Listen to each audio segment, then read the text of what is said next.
நெறிமுறை, வாக்களிப்பு உறுதிமொழி, நல்லாட்சியும் ஜனநாயகத்தின் வலிமையும் ஒவ்வொரு வாக்காளரின் நேர்மையான வாக்குப்பதிவுதான் உள்ளது. அதை உணர்ந்து நெறிமுறையுடன் வாக்களிப்போம். பயமின்றி அழுத்தமின்றி வாக்களிக்கவும்.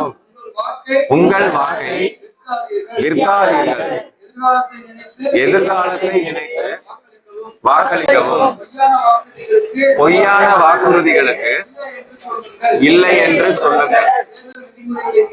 தேர்தல் விதிமுறைகளை மீறும் செயல்களை கண்டால் சி விஜில் ஓட்டர் மற்றும் ஹெல்ப்லைன் போன்ற தேர்தல் ஆணையத்தின் ஐசிடி செயல்களை